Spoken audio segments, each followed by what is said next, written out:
Mari kita habiskan ibadah ini. Pertolongan kepada kita adalah dalam nama Tuhan yang menjadikan langit dan bumi, yang tetap setia untuk selama-lamanya dan tidak meninggalkan perbuatan. Amin. Amin. Tuhan menyertai saudara-saudara. Nats pembimbing Lukas 19 ayat 46 berkata, karena bilang kepada mereka, ada tertulis, rumahmu adalah rumah doa, tetapi kamu menjadikannya sarang penyamun. Kita merendahkan diri di hadapan Tuhan kita, dan kita mengaku dosa kita kepadanya. Ya Tuhan Yesus, inilah kami, persekutuan Tuhanmu yang ada di jemaat Gemim Yudea Palua. Engkau mengenal kami dari rumah kami masing-masing. Boleh ada dalam persekutuan di rumah doa ini. Kami pun boleh menikmati nafas kehidupan sehat dan kuat sampai detik ini, semua karena kasih dan anugerah-Mu. Di saat ini Tuhan, dengan penuh kerendahan hati, kami mengambil keputusan. Kami membuka kehidupan kami di hadapan-Mu, sebab kami tahu sebelum kami menentukan satu demi satu berbagai pelanggaran, kesalahan, kehilangan yang telah kami lakukan dalam kehidupan kami yang mendatangkan dosa bagi kami.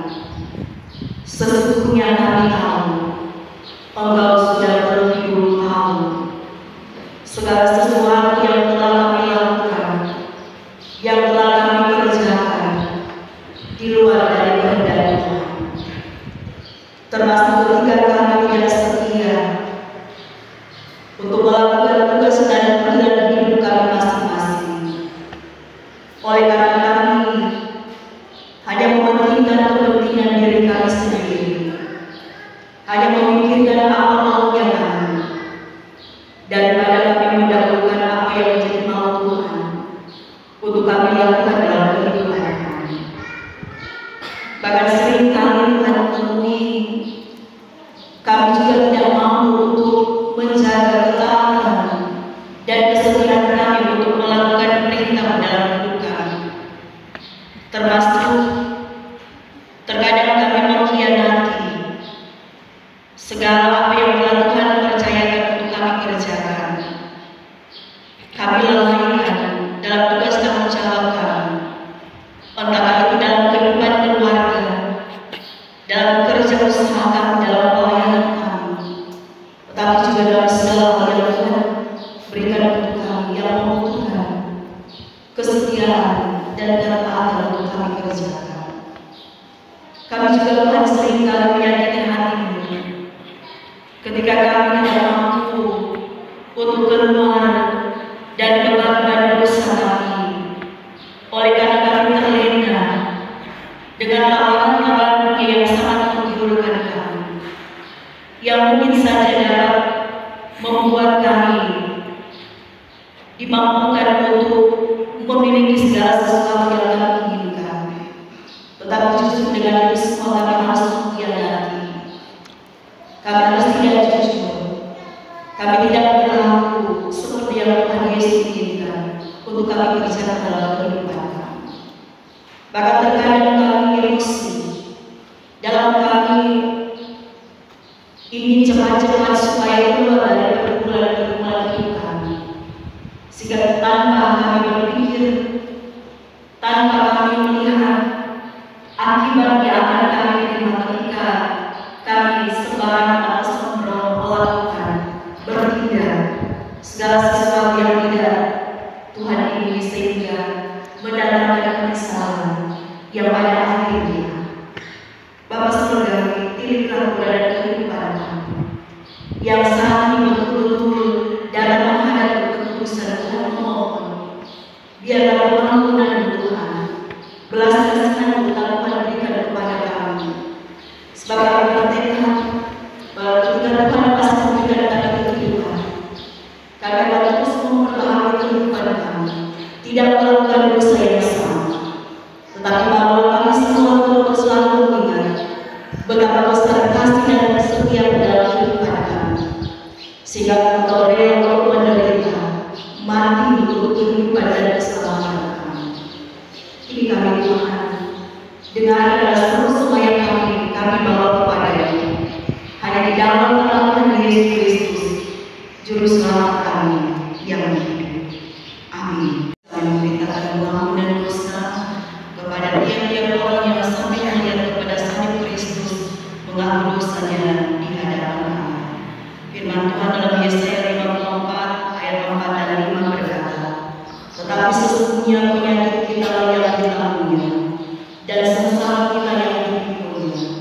Padahal kita mengira Dia menakut dipukul dan ditindas Allah, tetapi Dia tertikam oleh karena pemberontakan kita, Dia diremukkan oleh karena kejahatan kita, ganjaran yang mendatangkan keselamatan bagi kita ditimpakan kepada kita, dan oleh biru-birunya kita menjadi sembuh. Kasih Tuhan, di minggu sementara yang kelima ini kita terajak untuk membaca firman Tuhan di Injil Markus pasal 10 ayat 32 sampai dengan ayat 45 sebagai ajaran bagi kita untuk mengikut Yesus di jalan sengsara. Ada dua perikop judul di sana: pemberitahuan ketiga tentang penderitaan Yesus, pemerintahan Yakobus, dan Yohanes bukan pemerintah melainkan melayani. Yesus dan murid-muridnya sedang dalam perjalanan ke Yerusalem, dan Yesus berjalan di depan. Murid-murid merasa cemas, dan juga orang-orang yang mengikuti Dia dari belakang merasa takut.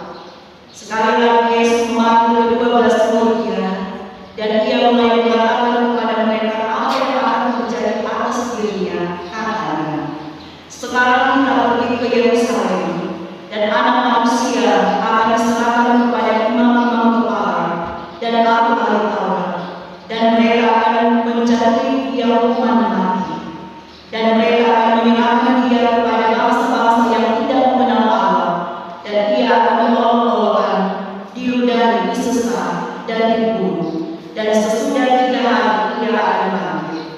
Lalu Yakobus dan Yohanes, anak Zebedeus, mendekati Yesus dan berkata kepadanya, Guru, kami harap supaya Engkau kiranya mengabulkan suatu permintaan kami. Jawabnya kepada mereka, apa yang kamu hendaki aku berbuat bagimu?